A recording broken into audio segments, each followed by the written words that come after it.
আমি ববলি অপু বিশ্বাসকে নিয়ে কিছু বলতে চাই। তারা তো ভাবি শাকিব খানের তুফান ছবি দেখবো ঈদে, দেখে তারপরে দেশে যাব। তো এই জন্যে ছবিটা দেখার জন্য চুলগুলা রেখে দিয়েছি। আর আমি মনে করি বাংলাদেশে আমাকে দিয়ে সম্ভব শাকিব খানের লুকটা তৈরি করা। কারণ আপনারা নিজেই দেখেছেন রাজকুমার দেখলাম মধুমিতাতে, রাজকুমার স্টাইলে গেলাম। এখন তুফানের স্টাইলে যাব। তারপর আগুন আসতেছে, আগুনের স্টাইলে থাকবে আমার ফেসে, আমার চেহারা। সবই আল্লাহর অবদান আর আমার চেষ্টা অনেক। আচ্ছা, যেন আমি চুলের অনেক যত্ন নিই। শাকিব খানকে আমি মন থেকে ভালোবাসি, কারণ বাংলাদেশের কিং খান হওয়ার যোগ্যতা শাকিব খান ছিল, আমির খান ছিল, শাকিল খান ছিল, জায়েদ খান ছিল। কেউ কিং খান হতে পারে নাই, শাকিব খান হয়েছে। কারণ আমাদের ভালোবাসার বিনিময়ে সেই কিং খান হয়েছে। আমি শাকিব খানকে ফলো করি, পিয়া আমার পিয়া ছবি দেখি। সাথে হবো বদরুল আলম খোকন ছিল পরিচালক। নায়িকা কে ছিল? নায়িকা ছিল সবচেয়ে নিকৃষ্ট নায়িকা সারা। ওই ছবি দিয়ে সুপারহিট হইল। কিন্তু পিয়া আমার পিয়া করার পর থেকে সারাকে নিয়ে জনপ্রিয়তা শুরু হলো। এর আগে সারাকে কোন জনপ্রিয়তা সারার নেই, কারণ সারা বিয়ে করছে, সংসার জীবনে চলে গেছে, বিয়ে করছে ঢাকা টু বোম্বে ছবির প্রডিউসার। সারা হচ্ছে ঢাকা টু বোম্বে ছবির যখন সিনেমা শুটিং চলে, তো ওই ছবির শুটিং চলা অবস্থায় প্রডিউসারের সাথে গোপনে প্রেম ছিল। তো প্রডিউসারও পাইছে বিগ বাজারের, সারা বিয়ে করে ফেলাইছে। সব মেয়েরাই তো চায় ভালো একটা ছেলে। শাকিব খান সারার মারা এগুলা তার কাছে বেরো নেই, কারণ বাংলাদেশের নায়িকা তো সিরিয়াল সাথে সবসময়। শাকিব খান তো এখন হলিউড বলিউড নিয়ে ব্যস্ত। আমি ববলি অপু বিশ্বাসকে নিয়ে কিছু বলতে চাই না, কারণ শাকিব খান যে তো আমার সম্মানী ব্যক্তি, যাকে আমি ভালোবাসি, বড় ভাই হিসেবে চোখে দেখি। তো তারা তো ভাবি হয়, ভাবিদের বিষয়ে আমি রং কথাবাদী বলতে চাই না। বিয়ে হয়েছে এটা হলো ভুল ধারণা। বিয়ে যদি না হয়তো তাহলে শেজাদ খান বীর কই থেকে আসলো, শাকিব খান বীরকে এটা সেটা কিনে দেয়।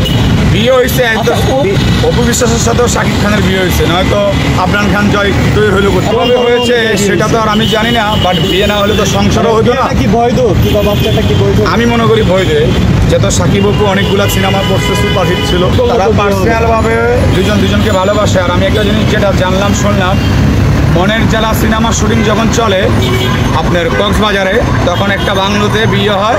ডিরেক্টর ছিল মালিক আফসারি ওই ছবির, উনিও সাক্ষী ছিল। আর শাকিব খানের খুব কাছের একটা লোক সাক্ষী ছিল ওই অপু বিশ্বাস আর শাকিবের বিয়ে, যেটা আমি শুনলাম ইউটিউব থেকে। মালিক আফসারি শাকিব খানকে কাছ থেকে দেখার সুযোগ বলতে আমি 2বার দেখেছিলাম। রাজা 420 শুটিং চলে বিএফবিসিতে, তখন দেখেছিলাম। আর 0 পয়েন্টে গুলিস্তানে আসছিল। তো শাকিব খানের সাথে চামচা বেশি ছিল, এই কারণে হয়তো কথা বলার সুযোগ। আব্বে মনিকা পৃথিবী ধ্বংস হয়ে যাবার পারে, মাগার তুমি আমার। আবে ওই না আংটি তোর ডেট তোর শাদি তো করুম আমি।